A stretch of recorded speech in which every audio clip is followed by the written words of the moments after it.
आदित्य के आने से फैली जादुई कमरे में खुशी, लेकिन जब आदित्य ने कोशिश की एक सुरक्षा कवच बनने की तो मालूम पड़ा कि आदित्य अपनी शक्तियां खो चुका है।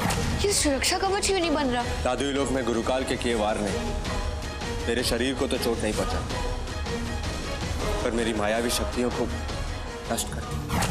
हरिसेन पे हमला हुआ नागिन का। अभी ने नागिन को भगाया। आदित्य, सूरजपुर के सिंहासन का कोई उत्तराधिकारी नहीं है और ना ही मेरी कोई संतान। सूरजपुर के सिंहासन को और सूरजपुर की प्रजा को एक राजा की आवश्यकता है। तुम ही सूरजपुर के सिंहासन के उत्तराधिकारी हो। मैं वचन देता हूं आपको महाराज, जब तक मेरी सांसें चलेगी सूरजपुर की रक्षा करूंगा। ये रुद्र कौन है? बच्चों को मालूम पड़ा कि रुद्र क्या है और क्यों उन्हें रुद्र के रक्षक कहा गया है। क्योंकि शिवलिंग में अब अमृत था, इसलिए भगवान शिव ने उसकी रक्षा काली शक्तियों से करने के लिए 7 दरवाजों वाला खजाना बना। सोना, चांदी, हीरे, जवाहरात, इसके अपार खजाने को ही कुबेर का खजाना कहते हैं। और खजाने के बाद है रुद्र का आसन, जहां है रुद्र। ऐसा इसलिए ताकि रुद्र को पाने की लालच में वहां तक पहुंचने वाले हर व्यक्ति खजाने की चकाचौंध में ही खो जाए।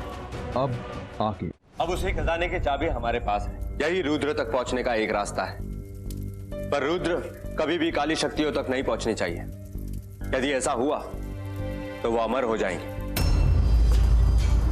और फिर ये संसार तो क्या, तीनों लोकों में उनका ही राज होगा।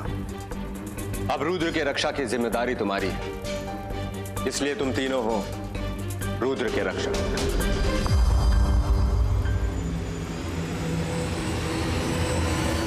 पर पापा, सिर्फ हम ही तीनों क्यों चुने गए रुद्र के रक्षक के लिए?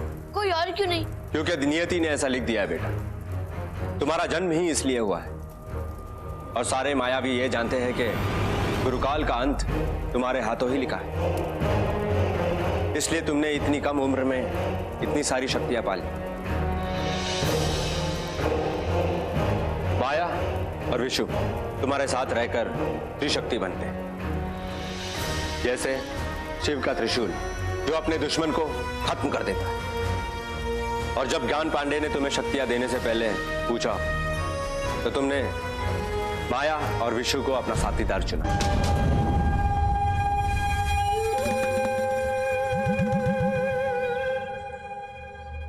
शैतानी कीड़ा, मैं कालों का काल गुरुकाल तुम्हारा आह्वान करता हूं।